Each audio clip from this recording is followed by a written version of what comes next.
Now, how about them damn Celtics? We are back with another episode of How About Them Celtics. Sam and I are here recording Saturday, October 25th. 2 games into the Celtics season, 2 tough losses due to 2 42-point quarters.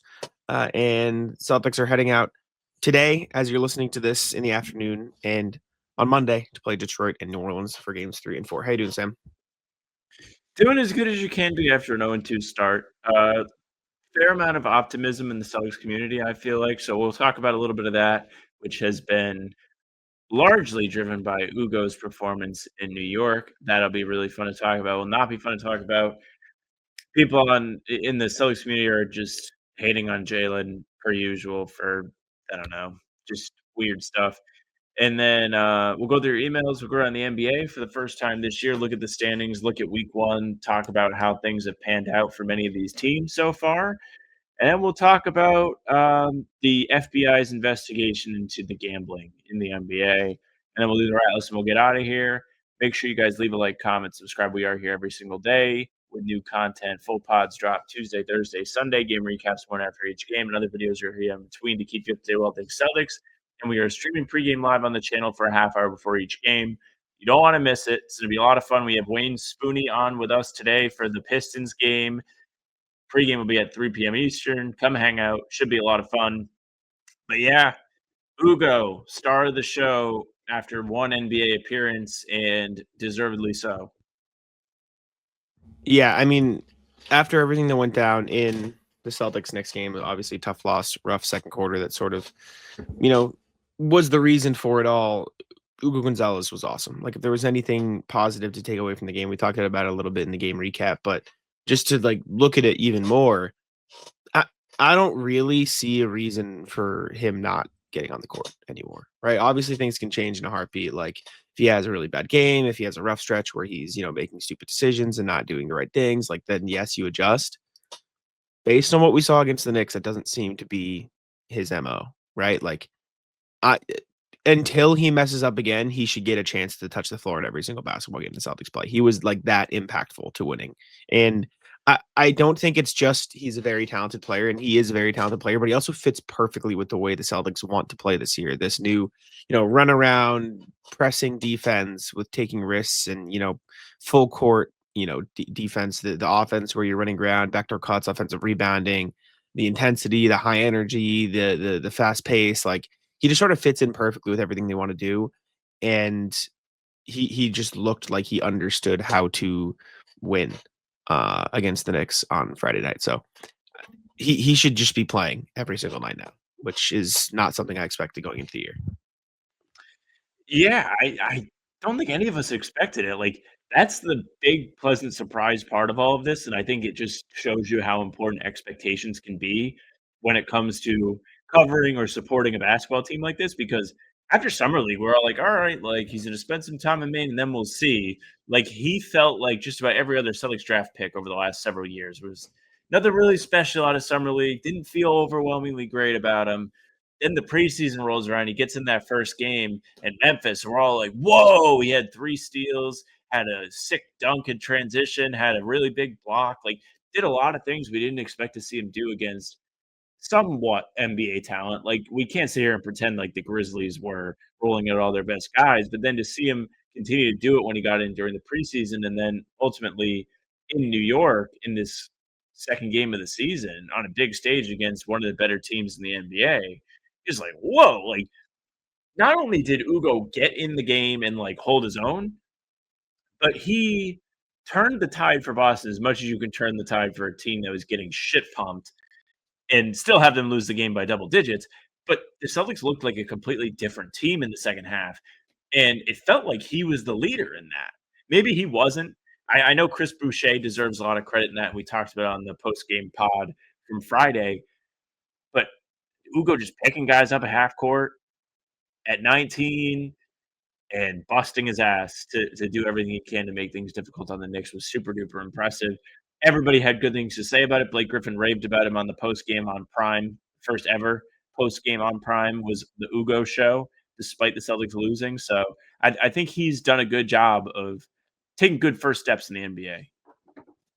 Prime is awesome, by the way. That crew is great. I didn't get a chance to watch the whole thing, but I saw clips and everything going on. the way they talk about the game rather than whatever the hell ESPN and TNT did towards the end was fun. It was very cool to see the way they were, discussing it. It's weird. You haven't really gotten to like experience any of the new I guess like let's see, Celtics played on NBC Sports Boston Wednesday, and then they played Prime Friday. So you just haven't really got to see the Prime yet because you got to see NBC on opening night and ESPN the other nights where the Celtics didn't play. So Prime is the last one you have to like sit and watch a full game and decide which one you like best. I haven't seen Prime, but NBC was fun. But I think saying Ugo changed the game is a completely fair thing, right? Like Boucher definitely deserves credit, but that game flipped on its head when Ugo came in, started pressing Brunson, started playing defense like the way he did, started getting them possessions. Like there were multiple times in this game of plays that will not probably show up in the direct box score where Hugo Gonzalez won the Celtics possession because of the defense he was playing, whether it was helping them get a 5-second violation late in the game, whether it was forcing Jaylen Brunson to throw the ball out of bounds or forcing them to scramble and lose it and not get a shot up. Like his defensive pressure and presence on the floor made the Knicks go from a 42-point basketball team to a 18-point basketball team in the third quarter, and then a 23-point basketball team in the fourth quarter. And I mean, they were a 22-point basketball team in the first quarter, and he got his first NBA minutes there too. Like his defensive presence had the biggest impact of any players whatever, like it was like rebounding offense, what like that hit Hugo Gonzalez's defense was the most impactful part of the Celtics, plan yesterday. That was the best thing they did all night. And it wasn't enough because that was how bad the second quarter was. But I think taking away from that game the fact that Hugo Gonzalez should be playing every night is a completely fair realization. And I just hope that he continues to get those opportunities because he deserves them. Yeah, I think this is just a really different situation for all of us to be in after 2 seasons of a roster and rotation being as straightforward as you can imagine with, all right, all these guys are awesome. They all deserve rotation minutes. Where this year, like there was a ton of talk about a center battle, who's going to get the backup minutes at the wing spot off the bench. Like there was so much unknown when it comes, and it still kind of is because Missoula just continues to be like, I don't know what the rotation is going to be. It's going to change night to night, which is very fair. But I don't remember the last time I've seen somebody come in and just immediately make a statement that they're going to have the minutes that are up for grabs. Like that was so definitive. It was so obvious that he's going to fit on this team really well. He should be around for a long time. And man, will it look stupid if this was like just a flash in the pan and he doesn't really pan out, but it just doesn't feel like it has that kind of potential because the things that Ugo did to impress everybody on Friday, it wasn't like Carson Edwards coming in the preseason scoring 30 points in a meaningless game. It was a 19-year-old kid coming off the bench at Madison Square Garden and just absolutely dialing up the intensity and doing all the effort things. Like he did the baseline things that will get you on the court no matter what, and he did them well. He did it under control. He wasn't overselling. Like I saw people on Twitter, I think Bobby Manning had a thread where he kind of like looked back a little bit more and like did catch some rotational errors and just things of being out of place that you expect from a rookie. But for the most part, his presence was so dominant that you're like, holy shit, like the Celtics might come back and fight to be in this game. And they got it single digits, like hang the banner, single digits, October 24th, Madison Square Garden. In all seriousness, it just is I don't know. It's head turning, eye opening from Ugo. Can't believe that we've gotten this much from him this early into the season, the preseason, and then this debut performance over delivered by a mile. Nobody would have guessed this. Yeah. That's why we can't shut up about it because it's just like, holy shit, holy shit, holy shit. Can't believe he's this good. He's going to be the meme of LeBron, like looking over his shoulder to see Kawhi check back in and getting pissed. Like that's what he's going to do to teams. He's good. He's going to play real minutes. I'm excited for it. I didn't think he'd be ready this quickly, but I think the Celtics take all the help that they can get. All right. Jaylen Brown is getting flamed on Twitter a little bit. I haven't been on Twitter all day, so I don't know what's happening. But if you'd like to go ahead, please. So the more like lighthearted part of this is people are making fun of Jaylen because he had like his painted on hairline come off on OG Anunoby's jersey yesterday, like trying to drive into him. And so that clip has gone viral and people are making fun of that, which is like, whatever. I would say, like, I don't know, if you knock somebody's hair off, like, don't you think that's a foul? Why aren't they talking about that? But a more serious thing that actually has pissed me off is I saw a tweet on Celtics Twitter go kind of crazy. This tweet has almost 2,000 likes. It's a screenshot of back in the day on Twitter when you could actually see people's likes on Twitter. And Jaylen liked a post that said if Jaylen Brown was the number one on a team, he would average over 30 and be in the MVP conversation. Somebody tweeted that last night after the game, or this morning rather, after last night's game, as a Celtics fan. And it's just like, that is the kind of tweet you send if the guy like leaves your team because he wants to go be a number one. Like, why is he getting shit on by people within this community when he's just going out there to do what he's asked to do? He didn't sabotage Jason Tatum, even though people would like to believe that. Like, he threw a bad pass and then Tatum tore his Achilles. But like, he didn't do all that on purpose. Like, this isn't a big ploy for him to be the number one. I'm sure he's excited about the opportunity to prove himself and have a little bit more responsibility. But this isn't like he was like, trade me. I want my own team. I'm too good for this role that Boston is offering me. No. And he hasn't really been vociferous about that message in the media either. It's not like when the Celtics were winning games, he was creating problems because he was not the star. He might have felt like he didn't get enough respect from everybody. But like, for that to be the takeaway from last night's game is just really, really weird to me. And sure, like, he turned the ball over 7 times. No getting around it. Very bad. Sloppy game. Call a spade a spade. But it doesn't mean like tear him down and like be like, I hate this guy. I don't know. I just think Jaylen gets treated so weirdly by this fan base, and it's mind-boggling. I think, yeah. I mean, he wasn't good. He wasn't good against the Knicks. Like you said, like, there's no getting around it. This happens anytime a team loses and a player plays bad. It happens to Jason Tatum when they play like shit. You are a part of it when they play like shit. Jason Tatum does it. You are, and I'm not like this. Not like doing like a gotcha on Twitter. Like, oh, you thought you could be the number one option? Guessed fucking wrong. Like, this is like different. It's not like me being like, I think Jason Tatum takes dumb step back threes. It's someone being like, Jaylen Brown believed in himself and fuck him. Like that's the messaging that I get. Maybe the Celtics lost 2 games. Jaylen Brown hasn't played particularly great. People are going to find stuff to hate on. That's all this is, in my opinion. Like, it sucks. It shouldn't happen. This is what fans do on Twitter anytime anything ever happens bad that they get mad about. Like, if Luka Doncic shoots 2 of 26 and the Lakers lose 2 in a row, he's going to get fucking shit on and say, send your fat ass back to Dallas. Like, this is just what happens in the NBA. It sucks. Don't get me wrong. I agree with you that it sucks and it's shitty, and Jaylen Brown does not deserve it. Jaylen Brown is a phenomenal basketball player. He's had a rough couple games. He's obviously getting used to playing in a new system with a new team. Like, it's going to take him a second, right? It's not like Jaylen Brown is just jumping into playing Jaylen Brown basketball with a new cast around him. They've revamped the offense. They're completely changing the way they're playing defense, right? He's being asked to do new stuff. He's having to get used to dealing with the pressure of being that number one option, which does not happen overnight because he's never had to really deal with that. This is just what happens. Like, unfortunately, like, NBA fans suck. Like, this, it sucks. They suck. This is what they do every time. This happens to any player who ever, bro. Look at Joel Embiid and Paul George and anybody on the 76ers ever. They get like their lives torn apart. If Draymond Green has a bad game, he gets fucking sent to, planet, Jupiter because he does a podcast. Like, this is just how I think the toxicity of NBA fandom. This is just how it is. It sucks. I think you nailed it on the head with the 76ers examples, because Philly will go at their own guys, but I feel like a lot of Warriors fans won't go at Draymond. Like, and granted, if this was somebody that was not like a Celtics fan doing this, it wouldn't aggravate me. It's just like, I don't know why you're hating on him in this situation where, like, I want to explain it like this. The reason why I think this gets under my skin, because people have been waiting to be able to do this.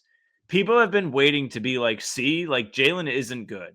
Like, there are people that still are in the, you either have to be, yeah, no. But like, they're like, you either have to be a Jason Tatum person or you have to be a Jaylen Brown person. You cannot support both guys. Like, the reality is both of them are on the team. Tatum's hurt. still on the team. It's not. I actually would even understand this if the Celtics were like, oh, we have to pick one. We're gonna pick Jaylen, and then to be like, see how stupid this was. They picked the wrong guy. But there has been nothing that has changed. Jaylen Brown wanting to have an opportunity to be the best guy on the team probably happened in the best way possible if you're a Celtics fan, because he gets to have that. Whether it ends up being good or bad, it'll probably be a positive thing down the line, because if it goes well, then he's just confident. Jason Tatum comes back, he's confident. If it goes poorly, it's like, okay, I've got my role. I'm good at my role. That's what I do best. But to just be like, see, look at this clown. He thought that he had a good opportunity in front of him. Again, if he left the Celtics and was like, I want to go be my own guy, and then does shit how Cavs fans could have felt about Kyrie wanting to leave and go join his own team after having LeBron there and having a championship level team, and be like, nah, fuck that. I want to do my own thing. Then you would be justified to be mad at him. But I don't know. Just the gotcha have been waiting on this as long as they can remember, to be like, see, I told you, he's not Jason Tatum. He sucks. Blah, blah, blah, blah, blah. It's terrible. And there is going to probably come a time where he's just like, fuck this. I don't want to play here anymore. I don't think that's off the tape. Where are the quote tweets of the tweet that you are looking at? Because I see the 2000 tweet, but it's from May 14th.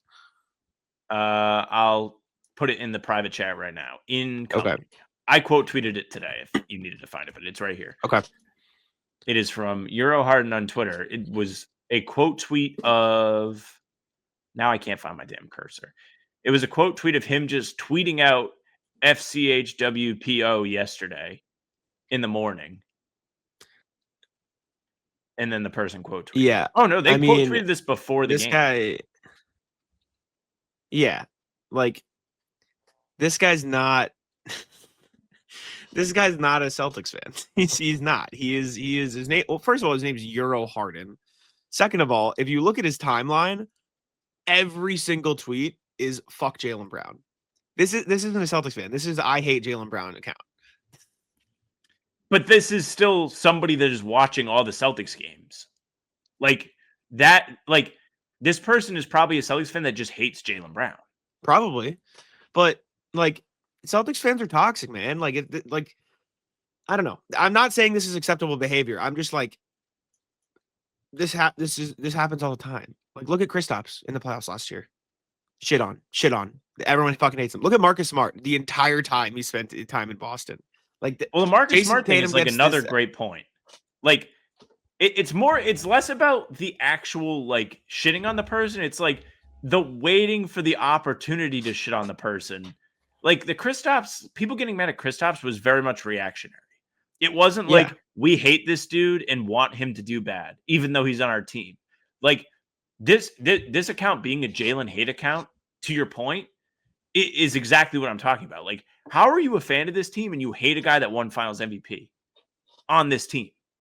How do you hate a guy that's been here for 10 years and really has never been a problem? I just don't get it.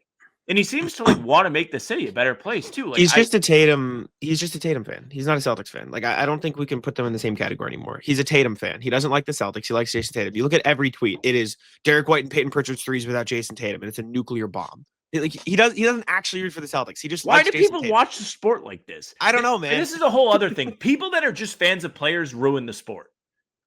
You have no allegiance to the team.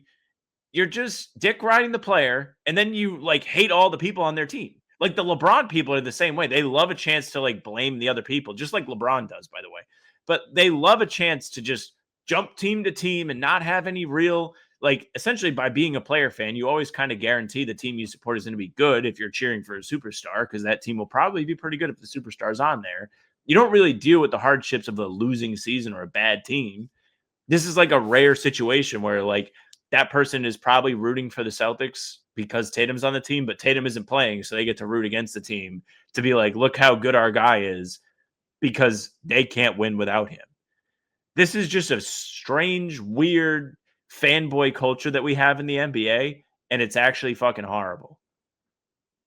It sucks. NBA Twitter is toxic. For what it's worth, half the comments are shut the fuck up, dude. It's been 2 games. People enjoy being toxic. They enjoy being, they enjoy rage baiting. They enjoy doing shit. It's It sucks. It's just kind of like I don't value like the like it's nothing. It's just a person talking you into a void that I think is people enjoy like being like haha on Twitter. Like I bet of those 1.7 thousand likes that we got, 1.5 thousand of them are Knicks and Lakers and Heat fans who are like, look at this idiot. Like 100%. It's just this dude is a Jason Tatum fan who wanted to put it out there because he's a weirdo, and that's what people like to do on Twitter. I don't know, man. It's people are weird. That's all I got. Like I'm looking at half of the comments that are like agreeing, like, yeah, this guy sucks.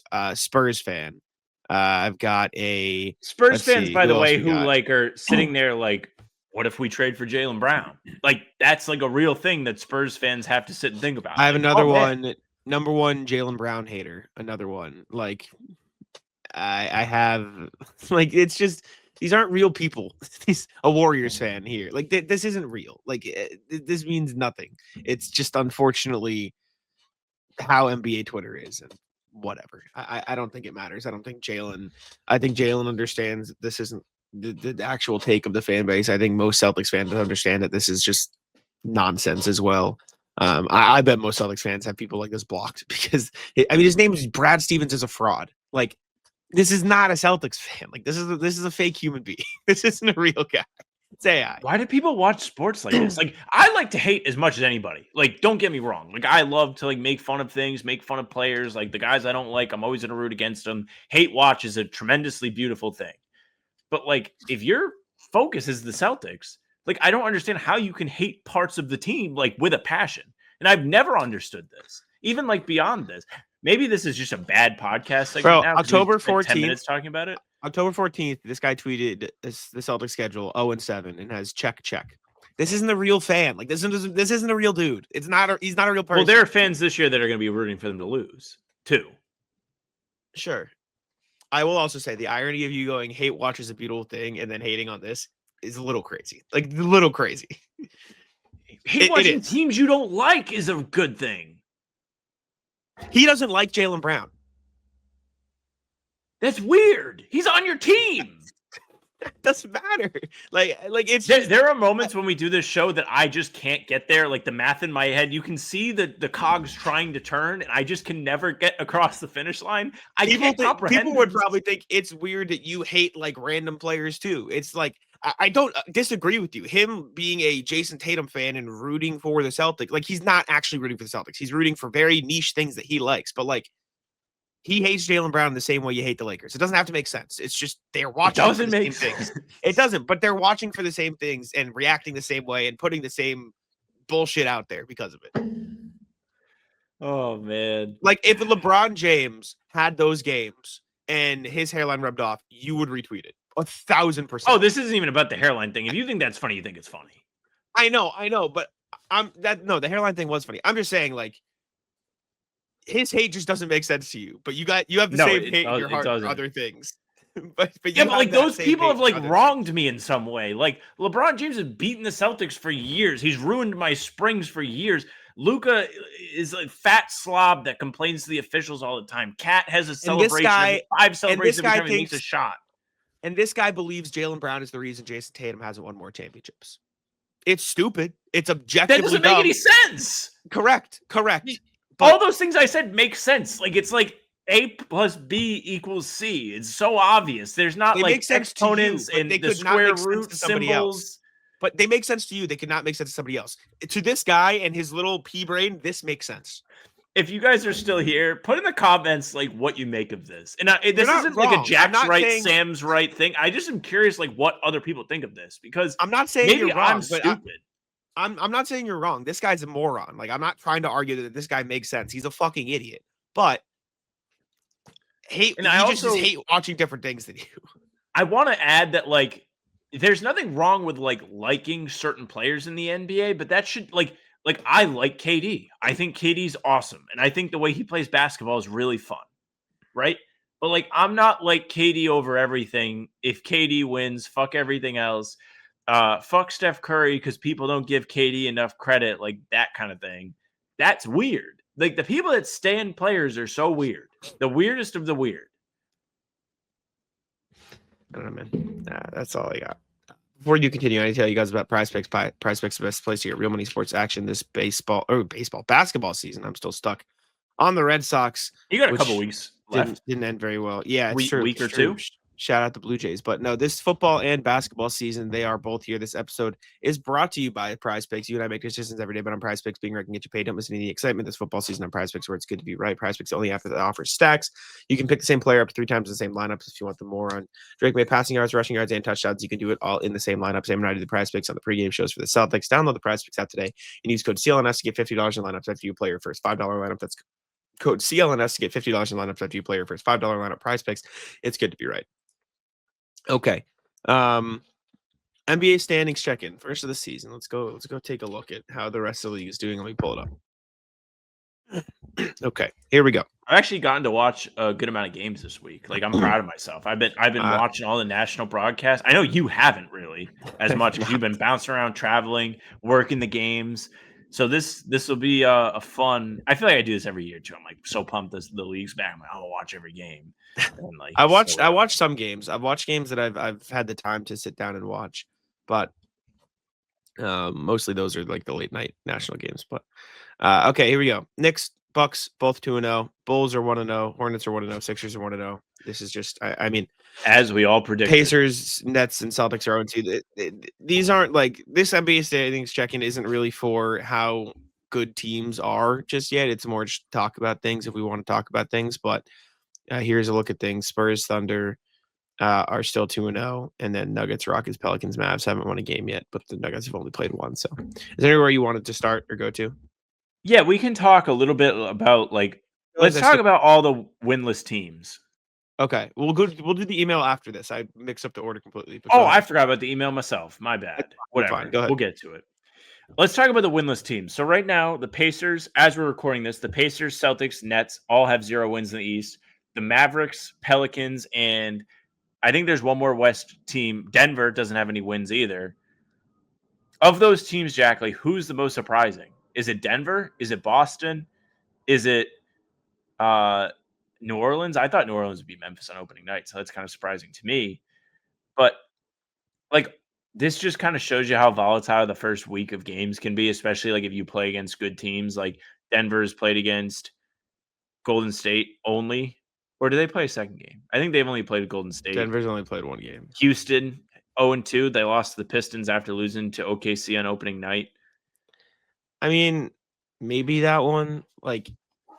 If these 2 games were in February, this isn't a conversation. I don't know. I don't know how to discuss this. It's not surprising to me that any team can lose 2 games in a row. It's just sure shit happens. But I guess the Rockets losing to the Pistons was surprising with how bad the Pistons looked against the Bulls. But I think they've got stuff to iron out. Their guard position is in a state of flux because of the Fred VanVleet injury. I think the Celtics have had a chance to win both the games they were in. I mean, the Pacers lost a double overtime game to the Thunder, so I still think they're going to be a pretty good team. I don't know. I feel like there hasn't been enough time for me to be really surprised with anything. I mean, the Jazz stomping the Clippers on opening night, I suppose, is surprising. That's a good big shock call. But I just think anything can really happen in a single basketball game. That's really all we've had the chance to see. 2 for some teams, but my answer is the Dallas Mavericks being 0-2 because they lost the Wizards. That was the big shock when I saw that yesterday. I was like, holy shit, how did they manage to lose this game? Denver being 0-1 isn't surprising because of how awesome their game against the Warriors was. Steph Curry just went nuclear in the 4th quarter. It was very much Tyrese Maxey against Boston type feel, where it's they just cannot stop this guy. It's hard to win the game when the other team has the hottest player on the floor. With that being said, it's very difficult to lose a game when you have a random-ish role player drop 50 on 10 of 11 from 3. Aaron Gordon having that 50 ball was devastating because it just justifies how 2K has their game this year. 2K, if you play online, dudes will just shoot 10 of 11 and it's normal. Now people can be see, it happens in real life. That's how it is with Wemby too. Wemby's just been dominating, doing crazy things. On opening night against Dallas, he had that crazy transition where he's dribbling, hits the defender, does a behind the back step back and drills a 3 for a 4-point play. And like that is video game type stuff. Like people on the video game are doing that, and people in the online community are pissed about it. But you can literally look at Wemby and be like, see, this happens in real life. That's how out of this world crazy Wemby has been. He's been unbelievable to start this year. Had a near triple double yesterday with 9 blocks as the third stat, not assists. It was points, rebounds, and 9 blocks. I can't wait to see him play against Celtics this year because I wasn't there last year when they played San Antonio. He has been like maybe the biggest, I don't want to say like super surprising guy because like we all kind of knew he was going to be good, but like he is like dominating. This is what like the people ahead of the draft had in their vision. Yeah, I mean he looks like a top 5 player in the NBA. He's been insane. They're gonna be a problem. They've won their first 2 games by 18.5 differential. Like that's ridiculous. Even more ridiculous is the Hornets. I guess they've only played 1 game. I thought they were 1-1. I was like, how is the differential still that They high? play Philly as we're recording this tonight, so they could be 2-0 in the morning. Yeah. I mean, the Mavericks have gotten stomped in their 2 games. Holy shit. As far as the Aaron Gordon thing, Todd Whitehead, who's a great Twitter account, retweeted an updated table from Owen Phillips, who actually just got a job with the Nuggets this summer. So shout out to Owen Phillips, who ran a great newsletter. Aaron Gordon just is like a good shooter now, for what it's worth. Like this isn't like just the progression of Aaron Gordon. He's just kind of a good 3-point shooter. Like last year, the volume was all there, everything was there. It was just he took a jump. Looks like the jump's real. And good for Aaron Gordon. If he can shoot, shit, man. Like that's gonna be really good for the Nuggets. So good for him. Good for the Nuggets. I don't know what else there is around the league that I'm like thinking of. I think let's see. Shea and Luka having like almost 100 points each through 2 games is pretty crazy. And OKC having to go to overtime. Well, double. Yeah. But 2 like, double overtimes. Was Pacers was double OT too, right? Just 2 incredible absolute dogfights of games to start the season. Like the first half of Houston OKC was very sloppy. It was like I literally tweeted as like this is a basketball game in history. Like they just kept turning the ball over. It felt like there were some opening night jitters going on. But as you got down to the wire, looked really good. I haven't really gotten to key in on Houston. Like I didn't get to watch them play the Pistons because we had the Celtics game on Friday. People are not talking nice about your boy Jack. Reed Shepherd is getting like fraud watch type stuff where the people that had doubts about Houston's point guard depth are really getting loud now. Like they should make a trade. Yeah. I mean, he's effectively a rookie playing real minutes at this point. Like he didn't really play in his rookie year. Rookie guards are always ass. Like they're almost never good. Like it's like quarterbacks in the NFL. Yeah. It's just hard to adjust to defenses flying at you from all angles. Mm-hmm. So I still believe in Reed Shepherd. I still think he's a talented player, but we'll see. Miami being like a randomly good offense this year is surprising to me. They've been putting up pretty good points in their first couple games. That's been interesting considering how, I mean, it's really chatted Norman Powell. Did you see Miami made me think of Orlando because they played on opening night. Did you see the end of Orlando Atlanta last night, or did you see a clip of it anywhere online? No. Paolo definitely did not know how much time was left in the game. Orlando has the ball with a chance to tie or take the lead, and they're running offense, like no shot clock. They can take it down to the end of the game, and they kind of get scrambled, and he comes off of a dribble handoff and just does a fading 3 from the hash mark. I see. Like he thought time was about to expire, and there's like 10 seconds left when he did it. It was crazy. Yeah, that's weird. I don't know why. I don't really have an explanation for that. That's odd. It's very weird. We briefly talked about it on the pregame show. Kristaps' illness listed out for Friday's game. He's questionable for Saturday as we're recording this. So we don't know if he's going to play against OKC. But if he truly is sick again, then this is a really tough draw for the man. Might be career ending if he can't quite get through this battle with Potts. Not joking, by the way. I know it kind of sounded like a joke the way I presented that, but that sucks. Yeah, no, it's not fun. I can't imagine. Like I truly cannot imagine having to deal with that. But yeah, we'll see. I mean, I hope he recovers, but it's for everything I've read, it's a brutal illness to deal with. Okay, we can circle back to the emails. I got mixed up on our show sheet, but reminders always you guys can email us at hbtcpod@gmail.com. That's hbtcpod@gmail.com. Going over to our emails today, which I closed the tab of, which I will have to reopen. I believe we have 4, and they're all from RJ. So we'll check those out. So here we go. Okay. First email we got, again, like I said, from RJ indeed. He says, "Welcome to the Euro Celtics. Hola, mes amis." Oh, God. The new look Celtics are about to take the floor. Just how new is the look? I know the Celtics goals remained unchanged in terms of creating 2-on-1s. Thanks. But without the all-star caliber depth in years past, I think it is more likely Coach Mazzulla will fire more bullets in order to hit the target, specifically running deeper into the butt with the shorter rotation times. Also alternating on-court time for JB, D. White, Pritchard, and Hauser in ways that might have been or that maybe have them playing less as a 4-man unit and more using their experience as, quote, rotation leads. Basically borrowing some player management concepts from this summer's Eurobasket tournament. So rather than Walsh, quote, winning out over Baylor and getting some minutes versus no minutes, one will have more minutes and the other fewer. What are your thoughts, P-Well, RJ? Yeah, I think he's going to go very deep into the bench this year. It feels like it. I mean, as far as the last point, right now, both of them, just very few minutes. And it doesn't feel like the minutes are going to be there as much for those two guys, especially if Josh Minot plays, which we still don't know why he didn't play. Maybe there is no why. Maybe it was just Joe didn't think there was a good role for him against the Knicks.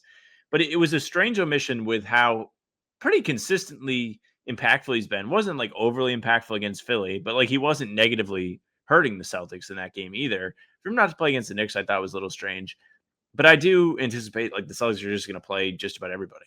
Because when you don't have a clear cut 8, or however many you want to play, firing more bullets to hit the target is the perfect thing because you just have to see what's going to work that day. Sometimes it may be like Ugo. Ugo could have been like an absolute slam dunk of a play on Friday, but maybe against Detroit on Sunday, he's showing a little bit more of why he's a rookie and, where he's got room left to grow. And it doesn't really work where you can't play him for 20 plus minutes or whatever he played against New York. Like it could be 9 minutes for him when you realize that he doesn't have it that day. So this is a great year for anybody that's looking to make headway in the NBA, to earn a spot, to, pass this year, whether it be with the Celtics or not the Celtics. Show what you can do. There's going to be plenty of opportunity. Yeah, I think it's just going to be who's got it tonight, and then you'll go. I mean, you'll go play the full second half pretty much. Like that's because he had it that night. And we'll see which players have it on any given night. Thank you, RJ. Next one from RJ again says, "Morning, folks. The cap constrained Celtics present some new challenges to the coaches than they've seen over the past few years. Specifically, you can keep the end of the bench turmoil under control better when the talent in front of you are 100% all-stars and the team was locked in for the conference finals or better. A JD Davison sort wasn't going to complain that he wasn't getting court time because the people in front of him started with Drew Holiday, Derek White, and Malcolm Brogdon as an example only. This year, the C's are hustling to crack 500. The third stringer who thinks he is more deserving of playing time than the guy ahead of him might make more noise. Not saying it will, but while winning makes everything pretty, not winning makes flaws more visible on all fronts. That extends to how coaches have to address egos and expectations too. Be well, RJ. I think that's true, but I also think the part you mentioned in the last email of everyone's going to get a chance will help ease that at least a little bit. Yeah, because if there's one thing that's certain about Mazzulla this season, he's not married to anything. Like, if he thinks that playing Jordan Walsh for 20 minutes is going to give them the best chance to win, he's going to do it. And it's going to change night to night. That's one thing he's been very clear on with the media.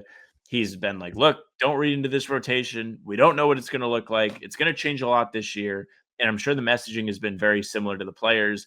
And that's going to remain true at least until everyone's had a chance to prove themselves. Like, I don't think there's going to be any guy on this team, unless it's like Amari Williams, that's like, damn, man, if they just put me out there, I'd be cooking. Like that's not happening. Yeah. Yeah.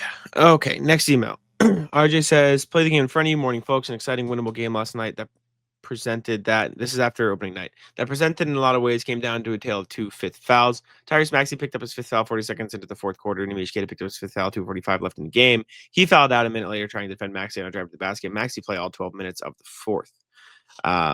Nimi at that point in the game had helped keep Boston ahead, scoring 8 of their previous 12 points prior to fouling out. Sixers were not stopping him with their small ball lineup. Maxey was certainly the driving force behind the Sixers offense all quarter, but I don't recall many efforts to try to foul him out. Something to remember for next time. Be well, RJ." I agree. I think they should have gone at it a little bit more. I remember thinking that in the moment.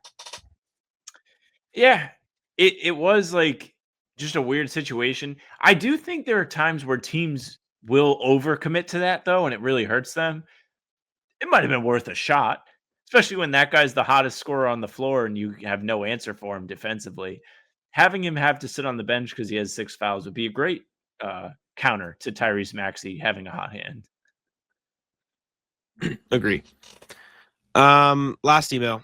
Oh no, the Celtics are 0-2. Insert big yawn here. Yep, the Celtics lost their first 2 games of the season playing with new players and a new scheme, trying to embrace new roles.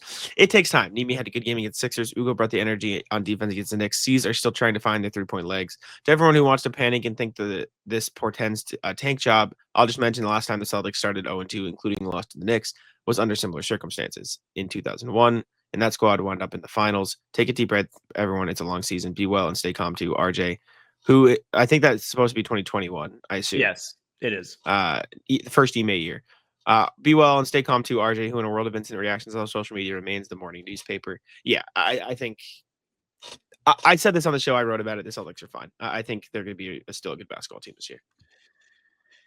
There might be a lot of growing pains with this team. I mean, Jaylen was not shy about that in training camp. Every time he had a chance, he was like, everybody calm down. We got to see what we have. We got to see how we play together. He was very vocal and like didn't seem to have super confidence that they'd be nasty right out of the gate. With that being said, courtesy of Greeny, here are just some statistics in terms of where the Celtics rank amongst the NBA in their 0-2 start. 25th in offense, 19th in defense, 23rd in net rating, 29th in assist percentage, which is hard to do when you don't really make shots. 27th in assist to turnover, 20th in offensive rebound percentage, 29th in defensive rebounding percentage, 28th in rebounding percentage. They do take care of the ball pretty well, only 8th in turnovers. 21st in effective field goal, 24th in true shooting, 26th in pace, which is strange. Wouldn't have predicted that. And 29th in opponents' offensive rebounds, 25th in opponent threes. Just really, really not the stats that you would hope going into the season, but I'm not disregarding that there is chemistry that needs to be developed. Like, that would be unfair to expect the Celtics to come out and just dominate. They don't have the talent to do it. If they're going to beat teams, they're going to have to do it together. And it doesn't feel like they're playing selfishly, but there's clearly growing pains. Guys are not comfortable yet. And maybe that'll change. Maybe it won't. We're just going to have to wait and see. But for now, we know that they have work to do.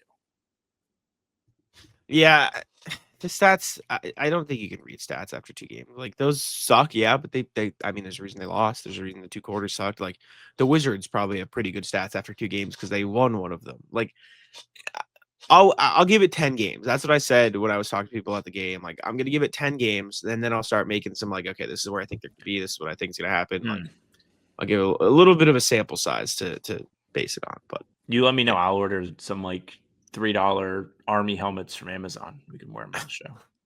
Whenever we'll see. You can convert to tank mode. Let's see if we get there. All right. Last NBA thing before we get to the rat list is, the NBA thing. Chauncey Billups, Terry Rozier, and former coach Damon Jones were arrested and indicted on charges in a sports betting scandal. Terry Rozier was accused of giving insider information and, I don't say throwing, but basically throwing, like taking himself out of a game so his unders would hit, very similar to Jonte Porter's situation. Damon Jones was something similar, I believe. I think he gave him inside information on like LeBron and when the Lakers were going to sit. And then Chauncey Billups was involved in illegal poker games with ties to the New York Mafia, which sounds like a fake line, but basically he was used as a quote unquote face card, like a famous person used to draw in big money bettors. So the mafia could then shake them down and they could scam people out of money because they had technology at these poker games where they could see people's hands, make their correct bets, and basically just steal from them. Not great. Obviously innocent until proven guilty, but all the evidence looks not great at the moment. Chauncey Billups also wasn't named in the sports betting indictment, but a man who matched his description very well was accused of providing inside information that the Blazers would probably be sitting a starter in a game in 2023 or 2024, maybe. Not great. And they did end up sitting 4 starters in that game. They lost to 28. So things aren't looking great for those guys right now. Yeah, I've heard a lot about this on both sides. There are the people that are anti-betting that feel like this is like a big see what happens when you make betting legal. And then there are people that are pro-betting and they're like, well, they would not have really caught this if they didn't have legal betting. Because the reason why these people were caught is because the sports books were able to flag what was coming in. Wow, why is everyone betting on Terry Rozier unders? Let's see what's going on with this. And like the same can be said about some of the other things. The poker game is not connected to this. So legal sports betting, no legal sports betting. The poker stuff is just completely different. Probably not good to be involved with the mafia. Like good lesson to teach your children. But I did hear some insight like from professional poker players that had heard about said games when they were happening. And they were like, yeah, it was so obvious. Like all of the pros are losing to guys that don't even know how to play poker. Like, of course, something is going on with this game. So we're gonna have to wait and see. All of the stuff that you're hearing about these people and their involvement is all alleged. It's all just waiting to be proven in court. They all have to go to trial, have to be decided on. Nobody's arrested. Well, they're arrested, but they're not like going to jail. They're just, in custody or however it all works. Still a lot of legal process to be done. We're going to see what happens. I don't really know what it means for sports betting. I almost think this strengthens the argument for sports betting, like to have legal sports betting. And the reason why is because I don't know if it gets. Well, you could do this without legal sports betting, but if you want to be like, we need to make a change to this, maybe the change is maybe not every player. Like, just to bring it back to Chauncey Porter, like, do we really need like, are you a bettor? And you're like, man, really think Jonte Porter's got something for me tonight. Well, I would argue that, like, yes, betting was happening before it was big and legal and whatever. It wasn't this easy to do this stuff. Like, I don't think Terry Rozier's buddy would have found a random bookie in a random place who had the random prop of Terry Rozier's random under in a random game and then sought out Terry. Like, the fact that this is available on anybody's internet connection device has probably made it pretty easy for Terry to be like, oh yeah, I'm not playing tonight. And then his buddy can just do it in 2 clicks. Like that's the problem. It's not like, oh, this would happen. Like it is the fact that it is being promoted on every single court in the NBA. That is the it big is being problem. Promoted on TV. It is so easy to do. Like it is undoubtedly a problem. And listen, the irony of us doing this and having the sponsors we do, like it's part of the business. Like you just have to live with it. And it's how a lot of people make a lot of money. And I'm not like, but it is like, it's a dangerous, line to ride. And I don't know. It's tough. I will say I completely agree. All right, let me get the fucking words out here. I agree with you. I do not think like you should turn on an NBA game and instantly be bombarded with all of the betting propaganda that you could possibly see if this is going to be a problem, right? Like it just is a silly thing to have these ongoing issues and then, see a DraftKings commercial in the middle of the Celtics game with Kevin Hart and Shaq like talking about prop bets. It's just silly. But at the same time, Jaylen spoke to you guys at Madison Square Garden at shoot around and was like, look, like this is a weird thing because we're not really like briefed on this. It's a new thing to a lot of people and we don't really see much benefit from it.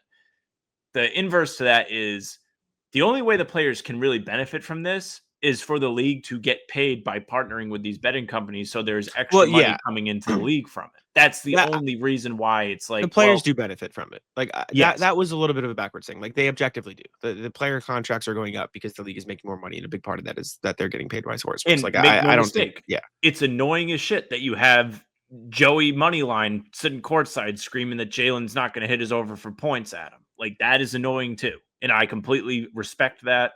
I personally think it's annoying as shit if you buy tickets to a basketball game and you got the 2 drunk guys in your section that are not really caring about if the Celtics win. They just want their parlay to hit. That pisses me off too. But like that doesn't really have to do with the betting scandal. But these are just some of the drawbacks to it. And it is what it is. It's part of it. And people are going to bet regardless. right? But it won't be as easy. And I do truly think one of the solutions might have to be like, think of it like this.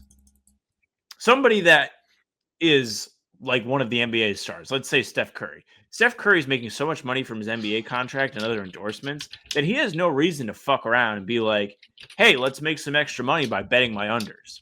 But guys that are kind of like on like contract to contract basis in the NBA who don't have a guaranteed like fortune making career ahead of them may try and scrape every dime they can by making a couple bets on their unders or whatever it may be, using the information they have. Like, there's more motivations for guys who are not the megastars, and there's less motivation as a bettor, or maybe there's not. Maybe it's like more of like you get a good line because you pay attention to the league more than the sports books do. But I don't know. Like, Jonte Porter is the prime example. Who cares if there's a Jonte Porter line on the sports book? That's just silly. Listen, man, it's not going anywhere. It's legal. If you do it the right way. And I just think the league has to be very cautious at the way they approach it. And I mean, this sort of thing was inevitable, unfortunately. That's just kind of how it goes, but we'll see what comes of it. I don't know how many other players are going to get involved or how many other things are involved, because this is major shit, and we'll see what happens. But okay, Rat List, Sam, what do you got? Rat list is me. I have become the significant other that steals my significant other's clothes. So I just love, Kaylin has like a bunch of these. Well, I'm wearing, this hoodie is actually hers, but I love wearing like her sweatshirts and her crew necks and stuff because I don't have any.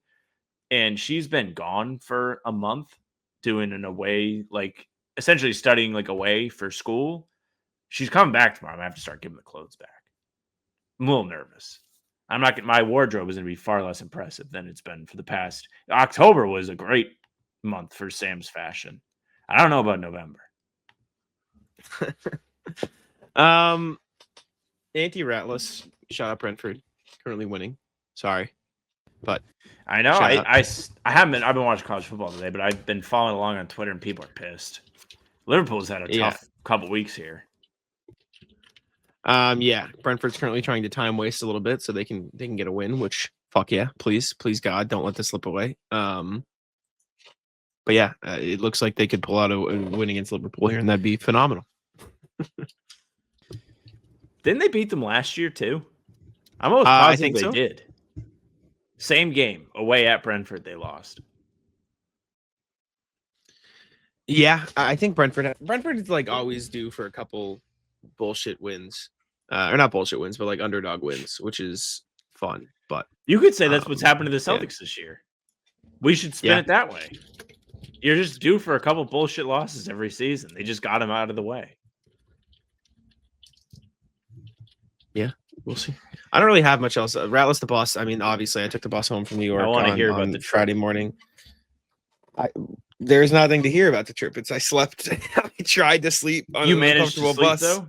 Not really. I tried to sleep on an uncomfortable bus for 4 hours. That's really all there is to it. It sucked. There's no like crazy stories. It just the bus I said sucked. This to Jack off the show yesterday. It's so funny that New York is the closest away game, and it's just the most strenuous for travel. Because like to save money, obviously you don't want to have to pay for room. So you're going to try and get there and back in the same day. That's just a long fucking day. Because especially if you want to go to shoot around, like you have to get there in the morning, twiddle your thumbs all afternoon, cover the game, and then get home before you go to sleep. Correct. I mean, that's a 24-hour shift that Jack has been on. Jack woke up at like 3 today in the afternoon because he got home so late. Like that is oof. You should get a Purple Heart for that. Thanks. Sorry, Liverpool almost scored. Yeah, I don't really have anything else. I've got a flight at 5 a.m. tomorrow, so I've got to go to sleep again in like 5 hours. Now, your flight tomorrow, you're not leaving after the game, right? You're staying overnight in Detroit. Yeah, because then I'm going to New Orleans. Yeah. Well, at least you don't have to get back tomorrow. That's a positive. No, I'll be fine. It's okay. I don't really have any other outlets. That's all I've got today. We can wrap it up there then.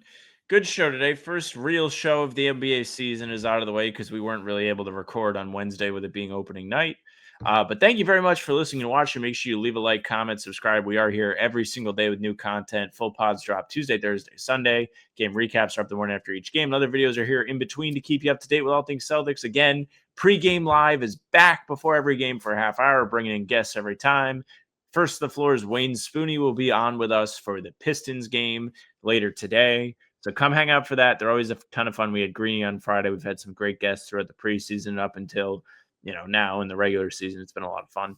You can find us on Spotify and Apple too. All pods and recaps are there. So if you just want those, follow. We'll go right to your feed. Leave a 5-star review. We'd appreciate that very much. You can email us, hbtcpod@gmail.com. Big shout out to RJ. Carried the load today. Send in your emails. Lots to talk about early this season. What do you think needs to improve? How do they improve it? Whatever thoughts you have in the first 0-2 start the Celtics have had in 4 years, send them in, hbtcpod@gmail.com. Our socials are at How About Them C's for Twitter, Instagram, TikTok, Facebook's the name of the podcast. All streams are there. They're on YouTube. They're on Twitter. Jack's Twitter, Jack's One NBA. Mine's at Samuel France NBA. That's it for us. Bye. Taco, come on. Taco's having some fun here.